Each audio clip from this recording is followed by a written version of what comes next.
Libra. Okay, so we're gonna do a Libra video now. And I'll start off by describing Libra's area in the zodiac. Libra is air, Libra is cardinal. So these are things to consider, qualities to consider when you are looking to inspire your Libra side or to connect with the Libra zodiac symbol. So it's not very well known, but Libra is connected planetarily, is ruled by the planet Venus. Venus, yes, the goddess Venus. Libra is ruled by this planet, and that's something to consider when considering this big air sign. Big air, I say, because cardinal is the big sign, big moves, first start, more comfortable in starting out the whatever it is, being the initiator. That's the cardinal, so big air. Libra is well known to be comfortable and confident and very easygoing, in terms of how they just naturally are when they're in their element, comfortable. And this is something that would be worth considering in its relation to the planet Venus, which is the planetary ruler of Libra. Venus not only is about love and beauty and femininity, it is also about relationships, all kinds of relationships. It's about love, all kinds of love, and how you maintain that love, how you grow love. It has a lot to do with how you speak. Like, do you speak a love language? What are the love languages? Stuff like that. So this is something to consider when considering how good at communication and verbalizing and coming to terms with something that Libra is known for. Good communication, being able to control the flow of your thought, all of these things contribute to having peaceful surroundings and harmony. So that's another key descriptive word for Venus, is harmony. So it's not just love, it's also harmony, which is beauty, right? Symmetrical, all these things are beauty. So I wanted to talk about the zodiac symbol for Libra based on the constellation. Is a set of scales, so weighing, a balancing act. So it is weighing between two things that may be equally powerful but aren't, and a decision needs to be made. So what are you calling upon then? You're calling upon the balancer.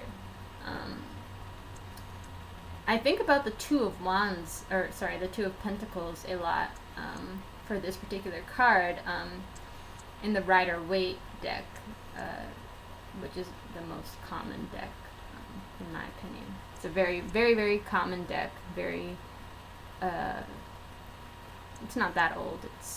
It was made in the late 1800s, early 1900s, 1920-ish, by A.E. Waite, a metaphysician of this time, a writer as well.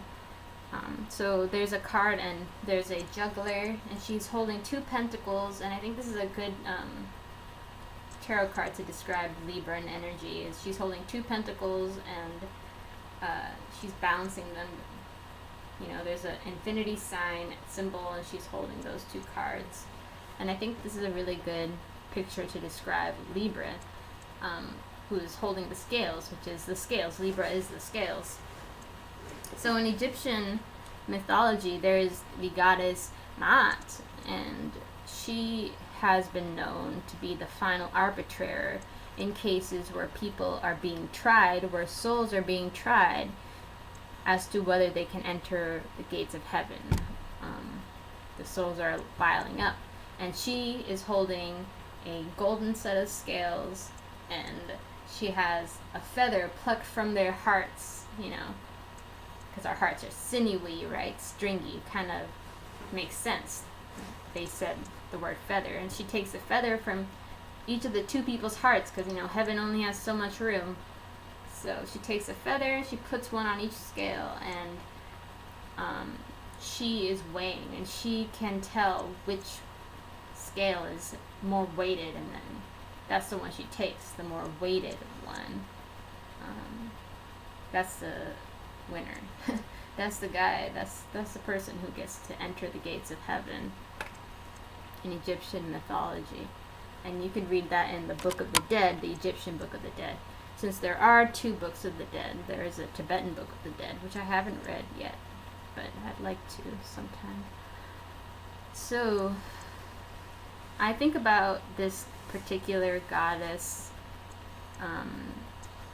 whenever I think about Libra and balancing and being a final arbitrator and being a wise arbitrator. Being wise in terms of balancing and coming to a difficult decision. And when I think of this, I realize these decisions don't need to be difficult at all. No matter, how important they can be, or, the level of importance can be somewhat, brushed on, like it's a archaeological, artifact. It can be brushed on, and you can see, what is clearly written. These decisions, though they're handed down to me by some authoritative other, aren't necessarily as important as they may have been,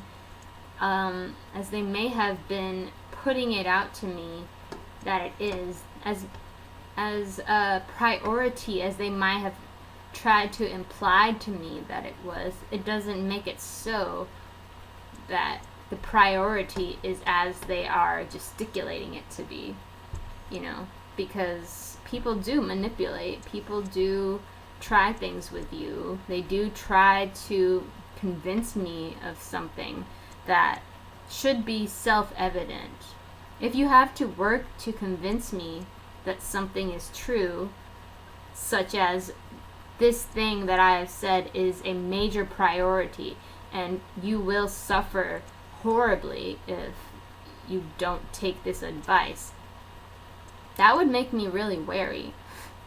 That would make me really wary if I'm being told that this thing is really important, but it's like they're trying to convince me that it's really important, and they're not showing me how it's really important. So that's why it's really useful to use show, don't tell.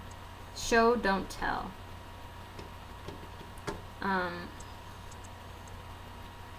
If you need to tell me and I can't perceive it for myself, what does it say?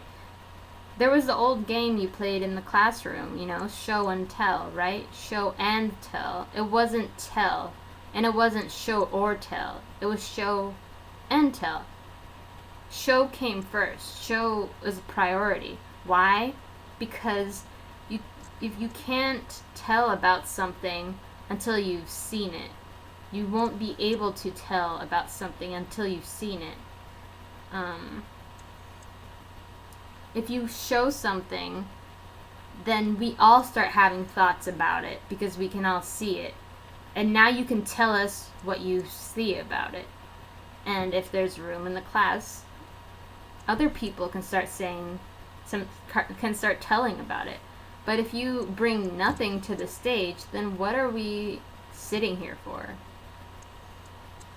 What are we sitting here for? You're telling on yourself, quite frankly. You're telling on yourself, So show, don't tell. If you show the thing, you don't have to tell at all. If you show the thing, you've told us something of meaning by showing us a thing.